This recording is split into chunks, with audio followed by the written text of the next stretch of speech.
Bonjour à toutes et à tous, j'espère que vous allez bien. On se retrouve pour le brief du vendredi 24 novembre, il est 9h-10. Aujourd'hui, on va parler donc news du jour, ratio long and short, des funding open interest, des liquidations et on finira par l'analyse technique pour savoir ce qui pourrait se passer dans le week-end. Avant ça, je vous invite à liker, commenter et vous abonner. On est bientôt 100 sur la chaîne, donc ça fait très plaisir. Et puis, si jamais vous voulez soutenir un petit peu la chaîne, n'hésitez pas à le faire. Alors, hier, j'ai pas pris de trade, j'ai simplement pris, on peut pas considérer ça vraiment comme un trade, le long sur Solana que j'avais posté donc sur Twitter. Si jamais vous voulez que je les donne, enfin si jamais vous voulez avoir donc tout ce que je fais, n'hésitez pas à venir me suivre directement sur Twitter. Je l'avais donné, je l'ai fermé à BE, étant donné qu'on était un peu dans l'incertitude sur Bitcoin. Je me suis dit, bon, bah, c'est un peu incertain de garder ce long sur Solana, donc j'étais rentré ici à 56,80, si je dis pas de bêtises. Puis bon, voilà, il est à 57, je l'ai fermé à plus 16 dollars, et puis voilà, je le sentais pas, j'ai préféré le fermer, c'est comme ça. Alors, au niveau des news économiques, donc cette semaine, on s'attend, enfin aujourd'hui, on s'attend donc à avoir un discours de Lagarde tout à l'heure à 11 heures en prévision des chiffres sur l'inflation de jeudi. Ok, donc on aura l'IPC jeudi prochain à 11 heures. On aura également mercredi une journée assez importante étant donné qu'on aura le PIB trimestriel américain et on va avoir également le PCE Core qui lui va avoir une incidence directe sur le consensus pour la prochaine hausse ou baisse des taux ou maintien des taux du FOMC qui est dans une vingtaine de jours, si je dis pas de bêtises. Donc ça va être très très important comme journée. Donc mercredi et jeudi prochains vont être très importants. Au niveau du ration long and short, on est sur du kiff-kiff, on n'a pas changé depuis hier. C'est toujours un peu la même chose. Donc pas vraiment à prendre en compte. Donc le 22 à 16 heures, on a vu que on avait un open interest qui était en hausse avec un funding en hausse également. Le prix a suivi, étant donné qu'il a été acheté par le spot. Derrière, on n'a pas retracé alors que lui, le spot, a clairement vendu et on n'a pas retracé. Ça a été rappelé directement derrière, on a liquidé. Ok, on voit que ça a été beaucoup plus franc sur le prix que sur le CVD spot. Et donc voilà. D'ailleurs, on voit en direct live qu'on a eu une énorme vente de short qui a provoqué donc du coup ce long, enfin ce mouvement haussier. On voit hein, on voit le funding monter, l'open interest descendre en direct. Et ça veut tout simplement dire que soit c'est des liquidations, soit c'est des fermetures de short. Donc peut-être qu'on a eu une news ou je ne sais pas. Mais pour qu'il y ait autant de liquidations, autant de positions fermées, c'est quand même gros, ça fait 40 millions. Donc c'est gros. Voilà, il n'y a pas grand-chose à retenir de ça parce qu'on était en range hein, sur le funding, on était en range. Sur l'open interest, bon, bah, on a une petite hausse, mais rien de bien méchant. Donc à prendre avec des pincettes, il n'y a vraiment rien. En revanche, au niveau des liquidations, on a des liquidations à la hausse jusqu'aux 38 000, donc ça c'est plutôt intéressant.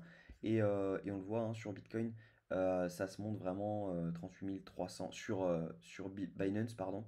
On voit que ça monte à 38 300, 38 200. Donc on pourrait aller faire un tour et potentiellement on peut regarder vraiment les liquidations jusqu'où elles vont pour pouvoir avoir la meilleure entrée short possible parce que je suis toujours convaincu qu'on va venir rect tout le monde à la fin au minimum au 32.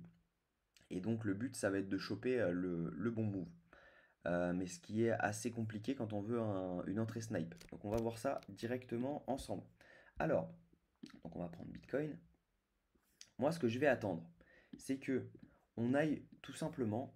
Je pense que je ferai, à mon avis, plusieurs entrées. Je vais attendre de voir comment on passe ceci. Ok. Si jamais je vois qu'on passe ceci et que il fait pas non plus un move extraordinaire. Ok. Si jamais je vois qu'on commence à faire ça. Ok. Tac et qui bouge pas trop, j'ouvre un short direct parce qu'il y a moyen qu'on soit rejeté et qu'on vienne directement liquider tout le monde, mais de façon très rapide. Il y a Crypto Million hier qui avait posté un- une charte hier, je vais vous la montrer, hop, Crypto Million. Il a posté une charte d'un prévisionnel possible Et en fait, c'est un peu moi ce que je verrais. Je verrais pas une mèche comme ça jusqu'à. Mais ça pourrait, c'est des mèches daily, donc ça pourrait. Voilà, donc ça serait une manipulation jusqu'au 39 500. Étant donné que là, on a le FVG monthly, donc on l'a eu, on l'a récupéré. Et ensuite, distribution directement pour aller chercher toutes les liquidités dont je vous parle depuis maintenant un mois et demi, quelque chose comme ça. Et je pense qu'à un moment, on ira, quoi. Et en fait, ça ferait vraiment sens de faire un truc comme ça.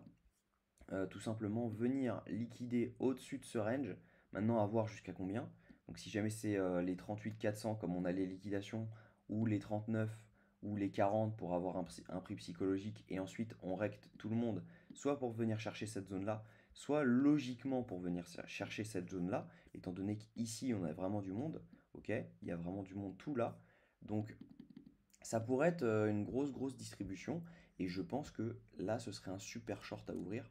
Donc, euh, donc je vous conseille de rester attentif à ce qui va se passer dans les jours à venir, étant donné que il y a de fortes chances qu'on fasse quelque chose comme ça. Ok. Ici, on a des liquidations, tout là, on a des liquidations, tout là. Et en fait, à un moment, bah, on va rect tout le monde. Donc au minimum, on vient ici. Ça, ce sera mon TP1. Ok. On rebondit là-dessus. On casse ça. On rebondit dessus, sûrement si jamais ça va break. Si jamais on break ça. Ok. Pour rappel, c'est une traîne qu'on se traîne. C'est une trend qu'on se traîne depuis janvier 2023. Donc plutôt pas mal. Et donc le retest pourrait se faire. Et ensuite on vient rect tout le monde pour venir chercher la zone des 25 600, 25 800 dont je vous parle depuis plus d'un mois. Hop, je crois qu'il faut qu'on se mette sur 3 mois. Et vous allez voir tout simplement les liquidations qui sont en cours, enfin qui sont dispo dans cette zone. C'est assez violent. Tac, tac, tac, tac. Et du coup, ça donnerait également donc ce FVG à prendre, qui serait vraiment sympa à prendre. Ça ferait les 23 500. Euh, Ça donnerait également. Hop, ah mince, faut que j'enlève ça. Hop, est-ce que ça a chargé mes liquidations? Oui, voilà. Regardez. Hop, donc les 25 300, il y a vraiment du monde. C'est assez fou. On a 1 milliard, 1,46, 2,61, 1,4. Moi, j'ai rarement vu autant de liquidations, donc je me demande juste pourquoi on n'irait pas les chercher avant de recte tout le monde, sachant que les market makers, ils ont les moyens de le faire. Donc ça, c'est largement probable.